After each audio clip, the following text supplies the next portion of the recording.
The final score is at the bottom. Yeah, is that where? Yeah. Okay. You had more points. Couldn't be prouder. These are fun, man. These are really, really fun. And it never gets old. I couldn't be prouder of the locker room. Probably never been through a year like this one. Well, I never have. Just so many different things. And you don't withstand that if you don't have character. You don't withstand that if you don't have substance.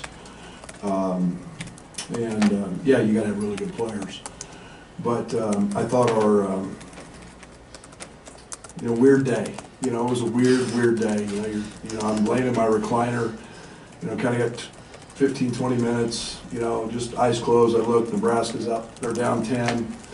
I said, yeah, let me I never watch a game on TV, so I kind of flipped to my phone, and all of a sudden they're up 1, and now the old heart starts racing, and sure wasn't ever going to turn the dadgum thing on TV because they would, but it's a crazy game. It's the best league in the country because of that, and then we get a team that's won 8 of 9, has one of the best players in the country. To fall down 15. We're short Jacob Grandison, who's been instrumental for us all year. You guys know I have more confidence in Jake than anybody. But insert Coleman Hawkins, 37 minutes, 11 rebounds. I told him before the game he had to have 12 for us to win. Big three. And at the end of the first half was the biggest stretch, going on a 9-0 run to get it where it was manageable.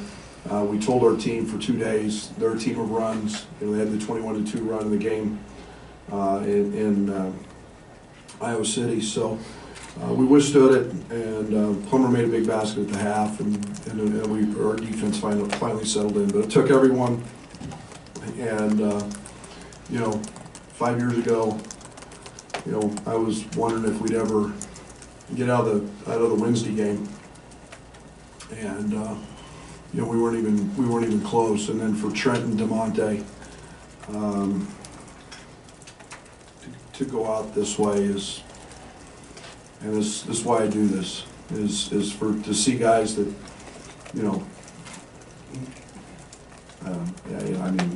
just have all the success, stay with it, grind through it.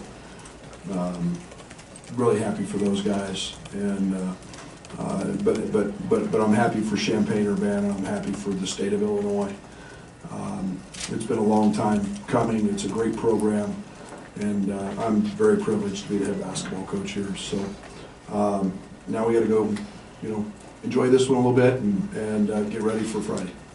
Jeremy? Brad, I know you said you want to bring more banners and trophies here, but to get this Big Ten regular season championship, given last year, given what this program was 5 years ago, what's it mean to actually get a share of the Big Ten title for your program? A lot. It's the best league in the country. I think last year was the #1 rated league in the history of college basketball, and we won 16 games. And to follow that up, losing a first-team All-American, a guy who's arguably one of the best rookies in the NBA, in Ayo Dosunmu, to lose, Georgie, to lose Ace, and to be able, and then a whole staff. I couldn't be prouder of my staff. I'm ecstatic with this group of guys. It's really hard, and the old staff was fantastic. They're a big part of this, but it's really hard to have chemistry right, and to be able to bring guys in. They don't know me like that on the court, and they don't know what our program's about, and for that to happen, synergy is important, and we lost a lot, but Trent Frazier, DeMonte Williams deserve all of the credit for keeping that locker room right, and Kofi, and so it means a lot. It means a lot. That'll be one that I'm pretty proud of. I live the fight every day. Way back in the right. Brad, for Trent and DeMonte's first game to be the Eastern Illinois game, and their last game to be that, what does it say about how far they've brought the program in their time here? I don't know if you can go any further. I mean, we were about as bad as you could be in one way, and you become a Big Ten champion in the best league in the country, and do it a couple years. That's about as big a spectrum and as wide a gap as you can possibly get, because we were a really bad basketball team that night in Charleston. Coach, can you comment on a couple of defensive performances that seemed to change the game in the second half? Andre Cabello and Coleman Hawkins. Yeah, Dre's such an elite defender. We had him on a couple of different matchups. They hurt us with Perkins, who has been tremendous, and hurt us with his size and physicality. He was on the offensive glass, and then Coleman's Coleman's got a chance to be one of the elite defenders in the country, and his length I thought bothered Keegan. 7 of 22. He got 22 points, but he took 22 shots. Feel pretty good about that. And he did a great job on him in the first game. But, I think the other one, Doug, is Kofi guarding Chris. And, he did a really good job on Murray and on Chris, and it was a matchup problem in the first go-around, and I thought he did a nice job. But after we got out of the first half, made that little comeback, I felt like our defense had some teeth after that. Back to the far right. After the past 5 years with all the ups and downs you've had, having this be the last game with Trent and DeMonte, is this one of the most special parts of your job or your career? That's why I do it. That's why we do it. They come in as little boys, and I mean that. And they call it boys basketball in high school. Now it's men's basketball. And to see them grow, and to see them go through all the struggles and the trials and tribulations, not just on the court, but off the court. That's why you do it. And those are two guys that are going to be really, really successful because of all the stuff they went through here. They're going to be really successful, whatever their endeavors take them. But meantime, I'd like about 9 more games with them. Knowing what was at stake and what the opportunity presented with Nebraska winning, how did you approach that with your guys, and how did they handle that? Never said a word. They knew. I mean, if I got to say something, then that was the first 2 years. The first 2 years, I had to spell everything out. They knew what was there, and they were texting me, and so it was more about dealing with the emotion of. I was more worried about the emotion of senior. Having the senior night and trying to get through that and get them re-energized and going, and senior days are tough. Coach, much closer rebounding margin in this game than the one a few months ago. What growth have you seen from Iowa in that category in this game, and maybe just what have you seen from them, especially over the last month or so? Well, defensively, right now they've got the best DER in the league since they put Perkins, I think, in the lineup. And, that's an 8-9 game stretch. They're one of the teams that has a unique capability to play 2 different ways. And they can play really small and spread you out and drive you, and the Twins are elite at it. It helped Jordan today because, we felt like if Jordan and Keegan both got going, it was going to be a hard night. But and then Rebraca gives them a post presence and some size. So, but they're playing very, very hard. They're playing as hard as anybody we've played, and their lineup change helped them, in my opinion. Dan? Brad, you had some potential program pieces in the building tonight, watching the game. What does not only the championship in the big picture, but the moment itself, the court storming and all that stuff, what does that do for perception of the program and in terms of recruiting? How does that help? Well, if they didn't enjoy that, they can go someplace else, and we're going to kick their ass. If you didn't get to have a moment and enjoy that, so I would, guys like Kofi and Trent and all those. That's why we sell that. We sell winning championships, and we sell the opportunity to be in the best league of the country, to play in front of our fans, and to be in games like this. Now, they're going to get elevated, here in the next month. But that's why we're here. And that's why each one of these guys are here, and they enhance their, they grow as people being in those games, and yet for those young guys that were all here today to watch us and watch that, and to watch Kofi, and now to have the state tournament back here in this building where that just happened.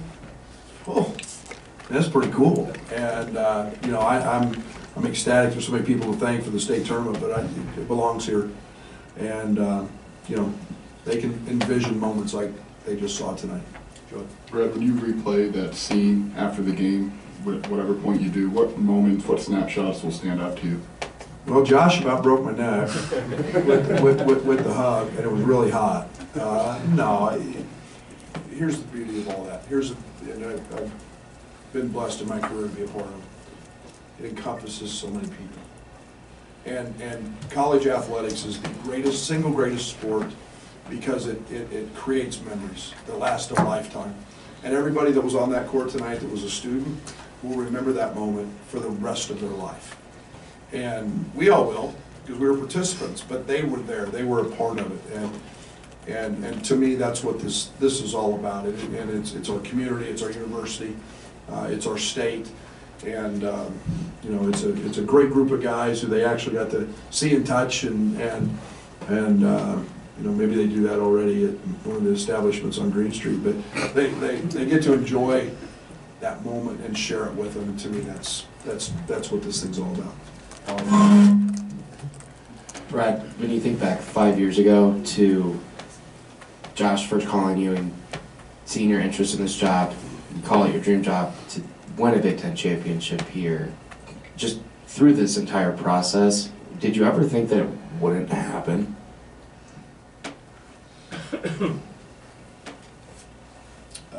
That's really easy. And I think the one thing you guys, maybe you guys don't know me yet, but there's not 1 second I ever thought that it would not happen. Is that me? I don't think that way. I don't look backwards. I self-evaluate all the time, but I have. Here we're gonna switch mics. So that work. So I don't ever think that way. And Kofi knows, that losing's not acceptable. I've said that a bunch. Winning's darn hard, but losing's not acceptable. And I've never thought for a second that we wouldn't get it done. It's too good a job, and we had too many things with great synergy that we're working the right way. The State Farm Center being redone, and raising money for Oven, and the hardest thing was just actually starting to win. So we became somewhat sexy with recruits. And but I don't ever doubt that. I don't ever doubt that. I try to surround myself with good people, and they're positive, and we work, and that's been a big part of it. Coleman's missed dunk maybe had the potential to be maybe a bad moment. How did he stay locked in over the last couple minutes and keep playing at the level that he was at? Yeah, I hope that's growth and maturity, and some guy needs some hops, man. I mean, I don't know how you missed that, but no, he made the right play, and just one of those deals. And he's mature, he's growth, and I'm not sure he would have reacted that way 6 games into this season. Brad, it seems important to you that you got somebody with Illinois in their blood, like Chester Frazier. He was a freshman when this 17-year drought happened. Like, he was obviously very emotional after winning one. What's it meant to have him on your staff, and how do you feel like he's impacted having Illinois in his? Yeah, he's orange and blue now. I mean, the first day I called him, I mean, he's telling me about the golf team and what they shot, and the regional tournament, and I mean, he follows it all. And that young guy is not just because he came to Illinois, but because he's really good at his job. And I followed him for 10 years, and his personality, he's a great family man, his personality fit me. But no one has more sweat equity than him. You know, I mean, he gets out there sometimes and plays with our guys and scout team, and you know, he's got just as much pride doing that now as he did, you know, when he played. So yeah, that was an easy hire. Brad, I'm going to actually ask about the game. In the first half, it seemed like your defense wasn't as good. What led to those like kind of defensive breakdown? Was it too much energy, emotion, or was it just mistakes? No, do you see where our pickup point was? Our pickup point, what I mean by that, I mean, Toussaint had a huge impact in the game during that stretch. And I mean, you know, one of the great challenges of playing basketball in space is you're in the corners. A lot of times it's our really good shooters, and it's guards. And Keegan leaks out a little bit, and he rim runs, and then you've got to get those guys got to run a full 94 feet. Well, Toussaint, they were getting the ball out of that. They practice it. They do a great job. It's one of Iowa's deals. And they sprint the ball down the court, and all of a sudden, Toussaint's at the Big Ten logo. And they were living in the paint. And so it was forcing help. And Kofi come over to try to support. And then there was an offensive rebound. And, you know, if they did miss. So it was just it was a matter of getting back in transition. It was better getting the ball stopped earlier. And, oh, that's so pretty. I kicked my wife out of bed tonight.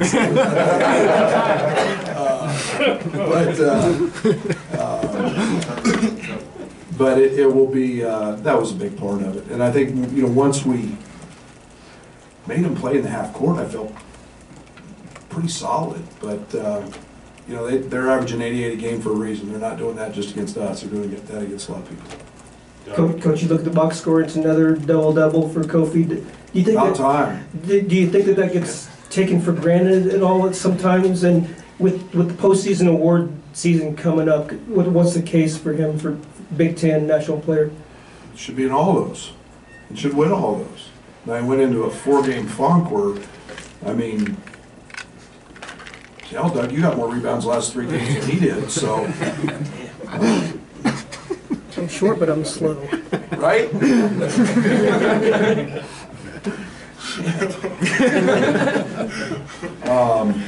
But yeah, it's nice to see him back with double doubles. Do we take him for granted? No. And but he's a difference maker, and he's that on both ends. When Kofi plays with that elite energy, like he did today, Kofi's the most dominant player in college basketball, and that's the truth. Jim in the back. Brad, many people say the Big Ten is also the best conference for coaches. As a guy from the Florida Junior Colleges, 10 years in Macomb, what's it mean to be up there? Did you ever think you'd be up there as Big Ten champion cutting down nets? I mean, Jim, I don't know if I ever look at it that way. I coach the game for the game, and you know what? And this sounds, winning at Daytona Beach was really a good feeling too. And you just do it in front of a lot more. I coach because I love guys and the interaction and scheming and putting it together. And I don't mean to sound trivial, but gosh darn, winning's hard wherever you're at. And I've been really fortunate, believe in what we do. And but this one means something, you know, because it was. I know where it was, and this one's got a little different feel because this one's something that, you know, as much as I wanted to win those first couple of years, you know, it was not happening. So, but I'm Not far, Coach. I'm not lying, am I? Not at all. So, but yeah, this is special. We'll go to Jackson, then we'll take questions from players. I think with about a minute left, a bunch of the fans started piling up near the exits about to storm the court. Did you notice that, and just what does that mean to see all the fans so excited about the program given where it was when you first arrived? I did not notice.